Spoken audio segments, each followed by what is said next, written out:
muitos teólogos preferem o termo sabedoria ao invés de cosmovisão.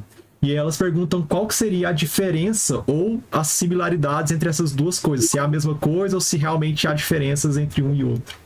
Aham. Pois é, gente, eu tenho acompanhado esse movimento aí, de uma proposta de um termo que seja mais fiel, talvez, à própria tradição cristã, né? Porque, gente, lembrando, tá? Claro que vocês tiveram isso aí nos estudos, o conceito de cosmovisão ele tem uma origem do final do século XVIII, né? Eu acho que Kant foi o primeiro que usou, em 1790. Então, a igreja tinha essa noção antes ou não? Então, gente, a gente tem que considerar que sim, tá? Aquilo que esse conceito ajudou a lançar à luz é justamente aquilo que a igreja sempre chamou de uma forma de sabedoria, de enxergar a realidade. Então, gente, veja bem, o conceito de cosmovisão ele se tornou um tanto desgastado pelos abusos, tá? Pelos mau usos. Eu creio que algumas perguntas posteriores aí vão tocar nesse tema. Então, muita gente assim, tem tido mais, digamos, critério e mais, tem sido mais criterioso no uso do termo e proposto, como foi colocado nas perguntas, o uso do termo sabedoria. Ora, gente, por um lado eu concordo, tá? Que o uso do termo sabedoria, eu acho que assim, incorpora de algumas formas aquilo que cosmovisão quer dizer. E outra coisa, gente, alia-se àquilo que o Fred comentou, né?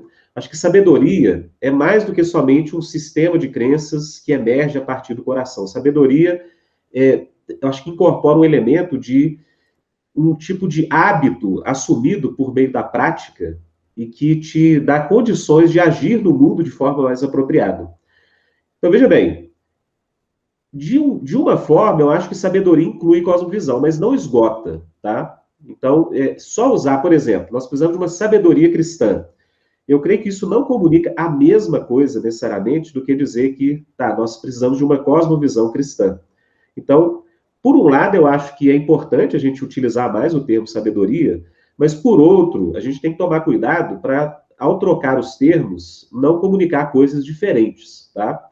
Porque, de fato, o termo cosmovisão cristã, ele carrega esse elemento, né, de você ter, digamos, um olhar para a totalidade da realidade, compreendendo, né, esse sentido de origem, o que deu errado na realidade, para onde nós caminhamos. Então, isso tem uma coisa a ver com totalidade, né, como você conectar esses vários pedaços da realidade que a gente encontra no dia a dia. E assim, eu creio que o uso do termo sabedoria, ele tem a sua riqueza própria, mas ele não é a mesma coisa, tá? Eu acho que não é a mesma coisa. Eu acho que sabedoria, no sentido cristão, tem muito mais a ver com essa capacidade mais prática de discernir o que fazer em situações específicas. E eu diria o seguinte: entre ter uma cosmovisão cristã ou ter uma sabedoria cristã é muito mais importante. É muito mais importante. Tem a ver com vida, tem a ver com resposta efetiva a Deus. Mas, ao mesmo tempo, eu acho que cosmovisão cristã comunica algo que só o termo sabedoria não comunica. Então, é isso que eu acho que é importante discernir. E eu creio, gente, que por mais que existam abusos, a gente vai comentar mais sobre isso, né? A partir daquilo que se designou cosmovisão cristã, eu creio que o termo ainda continua muito relevante e eu acho que ele ainda responde a muitos desafios, gente, que a modernidade coloca diante de nós. Então, eu concordo em nós utilizarmos mais o termo sabedoria. Eu acho que sabedoria para a vida do cristão é mais importante do que ter uma cosmovisão cristã. Mas, ao mesmo tempo, eu acho que o conceito de cosmovisão cristã, ele abrange alguns tópicos e temas que talvez sabedoria não abranja, tá? Então, eu só acho necessário, quando usar o termo sabedoria cristã, saber explicar o que a gente quer dizer com isso, tá? Porque não é imediata essa inferência de que sabedoria cristã tem a ver com uma visão de totalidade, que parte do coração, que conecta, né, esses vários sentidos à realidade, que tem um sentido narrativo. Então, acho que por mais que a gente possa usar, a gente tem que ter critérios para discernir a diferença entre eles também. Muito bom. E, Rodolfo, deixa eu aproveitar, pegar um gancho assim na sua resposta, né? Porque você falou, tocou alguns pontos, assim, que até uma coisa que eu queria depois perguntar, já vou aproveitar. Porque eu percebo, assim, que realmente, como você falou, a questão, o termo cosmovisão, ele tá gasto, assim, né? É uma questão muito importante, tanto é que a gente trata ela na turma essencial, trata na turma avançada, com ênfases diferentes, mas trata porque a gente entende a importância disso pro Sim. cristão. Mas é um termo que ele, de certa forma, tá gasto, né? Por um lado, assim, houve alguns usos de certa forma, abusivos e distorcidos dele, e isso acabou gerando uma reação de pessoas que se opuseram ao termo, assim, quase de uma forma como se fosse algo ruim, negativo. Sim. E aí, como que a gente, nesse contexto, assim, de abusos e descrenças, assim, a gente pode tratar a cosmovisão entendendo que o termo já tá gasto no meio da, sei lá, da minha geração, assim, por exemplo, de uma galera que tá, sei lá, no Twitter, coisas do tipo assim, onde a coisa é mais feia, mas a gente precisa tratar disso de alguma forma, né? Qual que seriam os caminhos, as possibilidades, e se existem, na verdade, né, também. Aham. Então, Kaique, essa questão aí, assim, ela é complexa, mas eu acho que tem alguns caminhos a seguir. Quando eu vejo alguém tendo uma atitude muito negativa em relação à cosmovisão, o que eu tento explicar e defender nesses contextos é justamente, gente, o contexto histórico real em que emergiu essa ferramenta, né, de auxílio, que para mim é um auxílio específico no momento histórico da igreja e que foi muito importante, tá? Por quê? Porque tem gente que hoje alia muito fortemente cosmovisão com um tipo de. Acho que tem perguntas relacionadas a isso, né? Tipo um projeto de colonização de valores ocidentais, conservadores. Ora, gente, há esse risco, né? Mas o que eu percebo é o seguinte: é que qual o contexto que emerge o termo e qual foi o uso que a igreja deu? Então, sim, eu acho que isso é o básico que a gente deve defender. E para mim, qual é, gente? Olha, com a modernidade, você teve um tipo de multiplicação de várias ideologias, todas postulando uma origem racional e empírica, ou seja, neutra. Né? Então, nós temos isso aí a partir do século XVII, XVIII, né? O liberalismo, outros ismos que surgiram. E o que aconteceu é que esse tipo de articulação, né, de várias propostas, por exemplo, as teorias de contrato social, Thomas Hobbes, John Locke, enfim, Jean-Jacques Rousseau, eles começaram a ter uma proposta de leitura total da realidade, e de fato, gente, a igreja foi sendo cada vez mais pressionada para assumir um tipo de posição de que a fé só se relaciona ao âmbito privado, né? Só se relaciona ao âmbito do subjetivo dos valores. Então, gente, quando eu falo do uso do conceito importante, é de que, de fato, a descoberta do conceito, a incorporação por pessoas como James Orr, Abraham Kuyper, a gente está falando de final do século XIX, gente, gerou, assim, uma riqueza na expressão pública da fé cristã, gente, que, assim, é inegável, tá?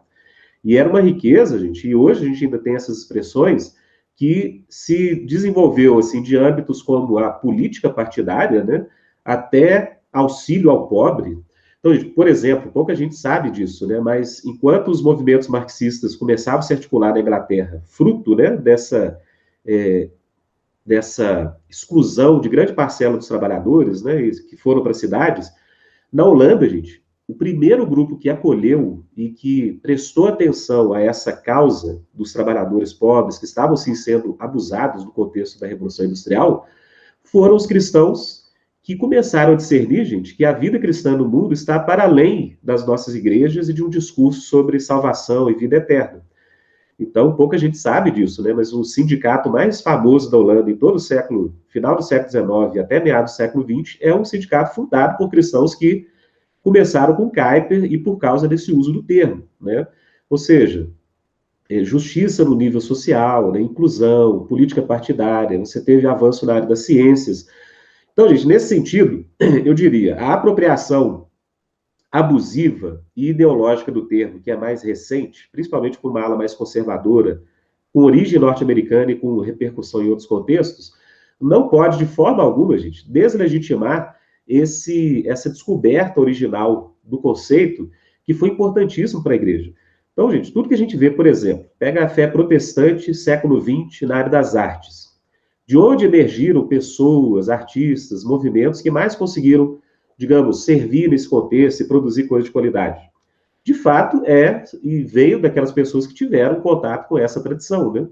Então, de defesa do meio ambiente, com o Peter e a Amanda Harris, né, que tiveram uma influência muito grande de Schaeffer e Kuyper. Você pega, por exemplo, movimentos de reforma prisional, como o de Charles Colson, o maior movimento de reforma prisional do mundo, tá? Que aqui no Brasil é conhecido como as APACs, né? É o Prison Fellowship International, começou por alguém que teve contato com esse tipo de proposta. Então, Kaique, a minha defesa é muito por aí, sabe? que os abusos atuais não podem apagar da nossa memória que a descoberta desse, digamos assim, a descoberta da narrativa cristã como essa, digamos, essa dimensão total, né, que inclui todas as dimensões, gente. E qual que é o fruto disso na nossa vida? É o senhorio de Cristo sobre todas as áreas da vida. Então, isso gerou muitos frutos e ainda gera. Então, assim, eu creio que o abuso e o mau uso do termo e a roupagem ideológica no conceito de cosmovisão tem que ser, digamos, desmascarados por aquilo que são. Agora, você, digamos, achar que o uso do conceito ele é desprezível, desnecessário, eu discordo fortemente.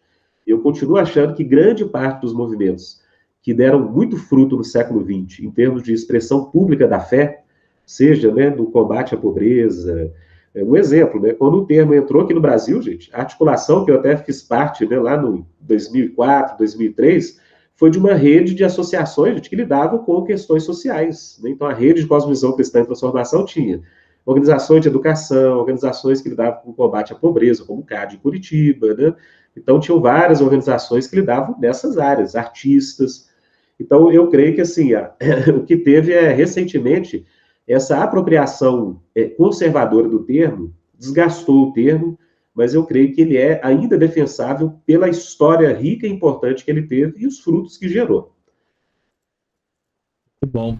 Fantástico. Muito obrigado. Fredinho, alguma colocação? Podemos seguir. Não, muito bom. Isso aí, eu acho que e é muito relevante ainda hoje, né, no contexto, assim, porque ele, como a gente conversou sobre isso, né, como que o conceito de cosmovisão, assim, o Kuyper, ele é um pós-moderno dentro da modernidade, né, como que ele antecipou várias questões, continuam muito relevantes hoje, né, na minha opinião, para quem está dentro da academia, né, vivendo sobretudo dentro da humanidades, que trata, aonde já não se fala mais em objetividade do conhecimento científico, mas você tem esse retorno de uma objetividade forte dentro dos movimentos feministas, por exemplo. Como que você vai dialogar com essas pessoas assim e poder assim sair do armário como cristão, né? Colocar as cartas em cima da mesa, concordando, né?